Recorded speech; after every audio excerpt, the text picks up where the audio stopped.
नमस्कार दर्शक बंधु मु प्रदीप आपण मानक स्वागत करुच्ची आजिर आउ एक नुआ भिडियो तो समस्त चाषी और भाई भौणी मानक पई गोटे बहुत बड़ इम्पोर्टाट अपडेट रही जदि आपण माने सीएम किसान योजना रे पूर्वर आवेदन करचंती एवं आपण माने सीएम किसान योजनार समस्त किस्तीर टंका पाउचंती ताहले आपण मानक पई मध्य एही भिडियोटी इम्पोर्टाट रहिबो ता सहित जो माने सीएम किसान ले नुआ करी आवेदन करिया पई चाहुचंती बा आपण माने जदि सीएम किसान ले निजको अंतर्भुक्त करी राज्य सरकार तरफ मिलुवा सहायता राशि पाइबा चाहते ताले वीडियो को जमारू स्किप करंतु नहीं कारण आसंता 31 डिसेम्बर पर्यंत आपण मानक पई गोटे बहुत बड़ इम्पोर्टाट अपडेट रही जोड़ा कि समस्त चाषी और भाई भौणी मैंने जो मैंने भी राज्य सरकार तरफ सीएम किसान सहायता राशि पाइबा चाहते से करने पड़ो तेणु कौन रही से अपडेट एवं आपण माने कौन कौन चेक करेंगे एवं केमिति कौन कले आपण माने सीएम किसान योजना रे नुआ करी जोड़ी हो पारे एवं पूर्वर जदि आपण माने सीएम किसान योजना रे सामिल अछंती ताहले आपण मानक पई नुआ अपडेट कौन रही आसंतु आजिर ई वीडियो रे से विषय रे संपूर्ण डिटेल्स आलोचना करबा ता पूर्वर जदि चैनल को प्रथम दर विजिट करचंती वीडियो को लाइक करेंगे चैनल को सब्सक्राइब करने सहित पाखरे थिबा बेल आइकन को क्लिक करी ऑल ले सेट कर देबे। तो दर्शक बंधु आपण मैंने समस्ते जानिथिबे आम राज्य सरकार तरफ चाषी भाई भौणी मानू सीएम किसान योजना रे जो मानकर भूमिहीन परिवार एवं क्षुद्र एवं नाममात्र चाषी जो माने रहिचंती सेमानकु सहायता राशि प्रदान करा जाय। तेणु जो माने क्षुद्र एवं नाममात्र चाषी बा जोटा को स्मॉल एंड मार्जिनाल फार्मर बोली आमे कहूचु सेमानकु आर्थिक सहायता हिसाब रे वार्षिक 4000 टंका एवं जो माने लैंडलेस हाउस होल्ड रहिचंती आपण मानकर सेमानकु प्रत्येक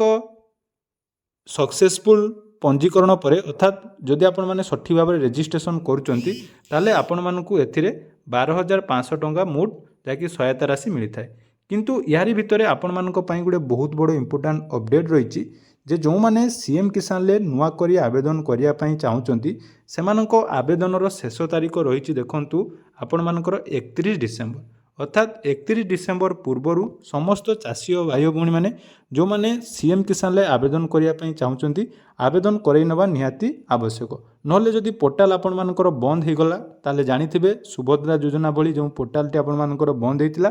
दीर्घ 6 मास रु 8 मास पर पोर्टाल जाके ओपन होबो एवं तापर आपण माने आवेदन करिवे। तेणु यार परवर्ती किस्ती जोटा कि आपण मानकु आसंता 2026 अक्षय तृतीया अवसर रे एप्रिल किंबा मे मासरे मिलवा पई जाउची। तेणु से अवसर पूर्वर आपण माने रेजिस्ट्रेशन करवा निहाती दरकार एवं मन रखंतु जेहेतु पीएम किसान ले आपण मानकर गोटे प्रॉब्लम रहउची जे निज नाम रे जमी नथिले बा फार्मर रेजिस्ट्रेशन करि नथिले आपण माने पीएम किसान ले आवेदन वर्तमान करि पारनांती किंतु सीएम किसान ले वर्तमान सुधा से नियम लागू होई नै। तेणु से नियम लागू होबा पूर्वर आपण माने निज निजर रेजिस्ट्रेशन टी करई नबा उचित अर्थात आपण मानक परिवार रे बा आपण मानकर जदि कोनोसी भी व्यक्ति रही जाइचंती सीएम किसान ले निजको अंतर्भुक्त करिया पई ताले से माने जल्दी जल्दी निजर पंजीकरण करई नबा उचित। तेणु पंजीकरण करिया पई आपण मानकर जोटा कि आवश्यक डॉक्यूमेंट कौन कौन रही से विषय जदि आमे कथा हबा ना आपण माने जो माने स्मॉल एंड मार्जिनाल फार्मर रहिचंती सेमानकु सर्वप्रथमे लैंड रजिस्ट्रेशन जोटा कि कृषक ओडिशा पोर्टाल ले करिया पई पड़िबो। तो कृषक ओडिशा पोर्टाल ले रजिस्ट्रेशन करिया परे आपण माने सीएम किसान पई एठी आवेदन करि परिबे। तार मध्य रही आपण मानकर गाइडलाइन जोटा कि स्मॉल एंड मार्जिनाल फार्मर जो माने रहिचंती सेमाने आपण मानकर 2 हेक्टर रु कम जदि सेमानकर जमी अछि ताहले सेमाने एठी रजिस्ट्रेशन करि परिबे। तेणु रजिस्ट्रेशन करिया पई डिटेल प्रोसेस डिस्क्रिप्शन ले हमर वीडियो अछि केमिति आपण माने कृषक ओडिशा रे रजिस्ट्रेशन करिवे एवं कृषक ओडिशा रजिस्ट्रेशन कला परे केमिति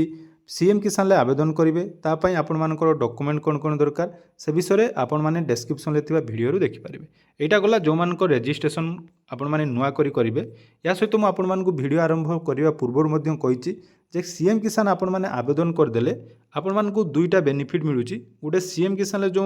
आपण मानकर मिलुची 4000 मिलुची प्रत्येक वर्ष ता सहित कृषि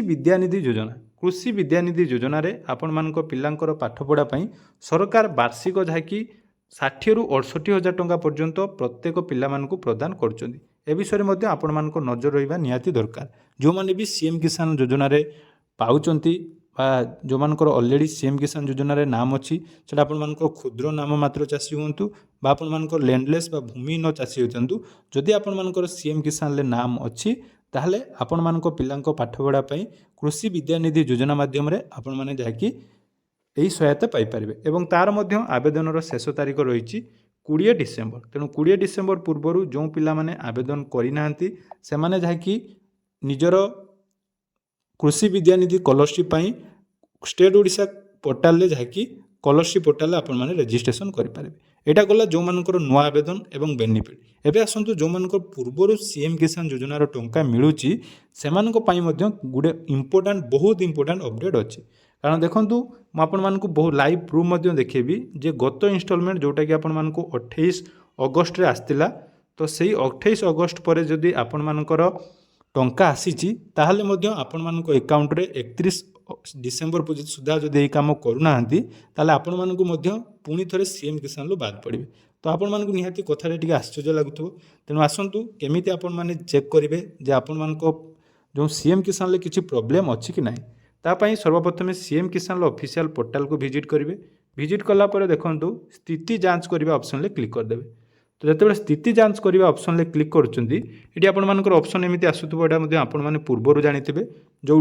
आपण मैंने निज निजर स्टाटस चेक करेंगे। तो ये मुझे बर्तमान जड़े चाषी स्टाटस चेक करुँच बर्तमान कौन अपडेट रही आम आलोचना करवा आपण मानकर जदि से प्रॉब्लम रही तार सॉर्ट आउट आपण मैंने केमिति करेंगे। तो देखूँ ये जो फार्मर को स्टाटस चेक कर सबकि डिटेल्स ठीक अच्छी जमीक आप्लिकेसन फॉर्म VLW वेरिफिकेशन एवं स्टेट वेरिफिकेशन सब कंप्लीट अच्छी। किंतु एटी आसला मेन प्रॉब्लम जोटा कि देखूँ लेकिंग मैंडेटरी पैरामीटर रे गोटे अपडेट आसूची कौन देखा ना the application details provided are insufficient please re register on CM Kisan portal. तो आपण मैंने भावुवे जहाँकि यहाँ किसी प्रॉब्लम थी मुझे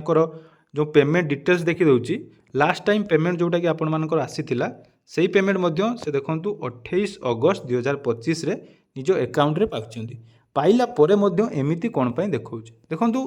यार मेन रीजन हला आपण माने जतेबेले फार्मर रजिस्ट्रेशन जदि आपण नुआ करी करिसंती बा आपण मानकर कोनोसी भी अपडेट आपण माने देइचंती गवर्नमेंट को सेही हिसाब रे आपण मानकर एप्लिकेशन लो जो डिटेल्स प्रोवाइड आपण माने करचंती ता इनसफिशिएंट देखौछ। तो एही क्षेत्र रे आपण माने कोन करिवे ना ए क्षेत्र रे आपण मानकर कृषक ओडिशा मन रखंतु कृषक ओडिशा पोर्टाल ले जाई आपण मानको प्रोफाइल को अपडेट करिवे तापरे पुणी थरे आपण मानकु सीएम किसान रे अप्लाई करिवार ऑप्शन आसीबो। मन रखंतु डायरेक्ट आपण माने सीएम किसान ले अप्लाई करि परिबे नै प्रथमे कृषक ओडिशा पोर्टाल ले आपण मानकर प्रोफाइल टाको अपडेट करेंगे अर्थात जो जो डाटा देते ताको आउ थे सेव करेंगे। सेव कर सारा पर आपण मानकु पुणी थरे गोटे ऑप्शन आसीबो जोटा कि सीएम किसान पोर्टाल रे री रजिस्ट्रेशन करने। मन रखंतु एही भली बहुत जनकर प्रॉब्लम रही लेकिंग ऑफ मैंडेटरी पैरामीटर रे जदि आपण मानकर रेड चिन्ह अच्छी ता माने देखंतु आपण मानकु पूरी थरे सीएम किसान रे री रजिस्ट्रेशन करने पड़ो। या सहित बहुत जनकर कौन होती जो मानकर राशन कार्ड नुआ करी कटि जाइछि सेमानकर मध्य एही भली ऑप्शन आसतु। मन रखंतु जदि आपण मानकर ए सब प्रॉब्लम अछि ताले 31 तारीख पूर्वरु निहाती अपडेट करई दियंतु नले या परे पोर्टाल बंद रहिबो आपण माने हुएत आउ सीएम किसान योजना रे टंका पाई परिबे नै एवं निजर प्रोफाइल मध्य अपडेट करि परिबे नै। तेणु आशा करुच्ची भिडियोटी आपण मानकु निहाती इनफॉर्मेटिव लागिथिबो। तो एही भली नुआ नुआ अपडेट सर्वप्रथमे पाइबा पई आम चैनल को सब्सक्राइब करंतु एवं आम टेलीग्राम चैनल रे जॉइन होआ पई जमार भूलंतु नै। धन्यवाद।